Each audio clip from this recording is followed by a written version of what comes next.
gals, guys, and everybody in between.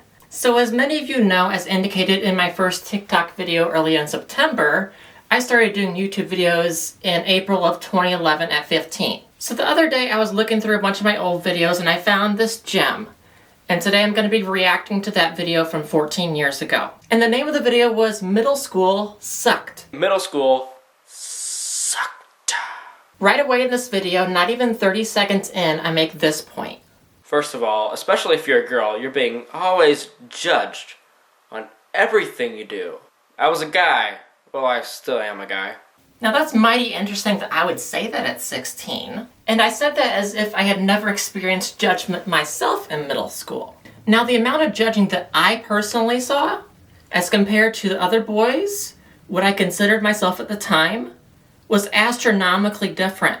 I was constantly being ridiculed on what I was wearing, how I presented, and that it wasn't in style, while at the same time being ridiculed for my height. I was the shortest boy, and I was among some of the shortest girls. I was also the youngest in the class, and I was very naive. I was quite sheltered, quite a little bit. I was ridiculed for my dainty fingers, my calmness, my sneeze. I made friends better with all the girls, and I was included in their conversations. I had like 3 or 4 girls I would hang out with all the time. Now the 4 of us would go to dances together, and there was probably at least 5 to 8 dances a year. So it's very easily that there was 10 to 14 dances total that I went to, because I did move in the 8th grade and then I stopped going to dances. At the time I had a girlfriend, or who I considered to be a girlfriend, you know, as much as you can at 10 or 11 years old. Her name was B. I mean, it was innocent and hanging out and all wonderful things. We were together between 2006 and 2008. She gave me this felt rose when I moved away in 2008. It holds so much sentimental value and I've had it for so long. I don't really have anything from back then. This is the only thing.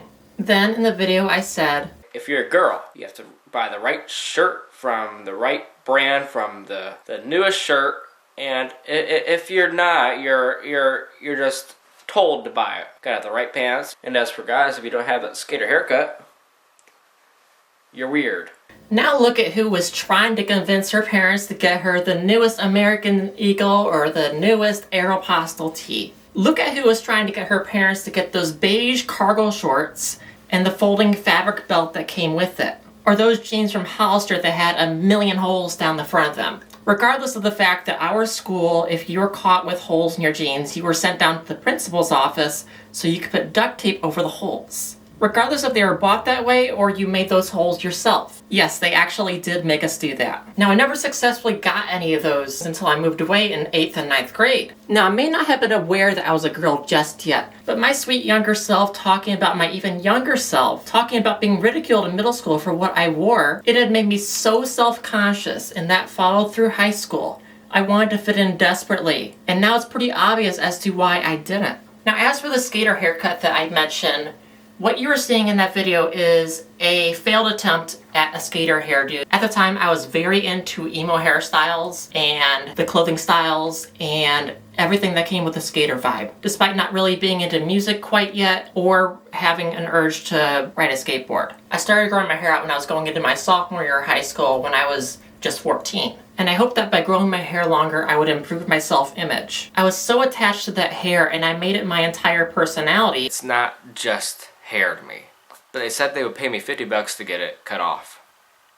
$50? I'm not gonna cut my hair off for $50. We're talking more up into the billions. I didn't understand why it took 3 years and then buzzing it down and then another year and a half and then another buzz for me to come out 2 months after I had a buzz cut as trans. Oh, my young self, you really have no idea what's about to come, do you? Repressing is no good, and I know that's what you're doing. And in 3 to 4 years, you're gonna come out. I was trying so hard to keep myself together to convince myself that I was a guy. Another clip later on. Those pants you thought were cool at the time, by high school, 1, they don't fit, and 2, they're not stylish. Oh, you really have no idea, do you, kid? When you started estrogen at 25 and went through your second puberty, everything changed and your hips no longer fit the pants you were wearing. I don't own a single pair of pants that's more than 4 years old. And as for shirts, I'll let you be the judge of this one. Okay, honestly, this fits me a lot better than I thought it would. I haven't worn this in like 7 or 8 years. This was one of my favorite t-shirts. I wore it in so many videos. Thinking back, I guess I am about the same weight that I was then. And that's odd to me because I remember being at least 20 pounds skinnier. Now, what would you tell middle school me? I would tell myself, don't worry as much. It's not as big as you think. And also I would tell him to grow your hair, dude. Okay, yes, but not dude. If you had your long hair already, you could have started estrogen a few years earlier, maybe 21 or 22, instead of 25.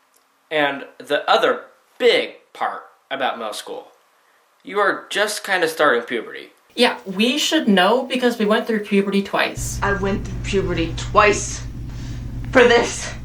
Yeah, sorry, I had to. I felt more out of place in middle school than I do in high school.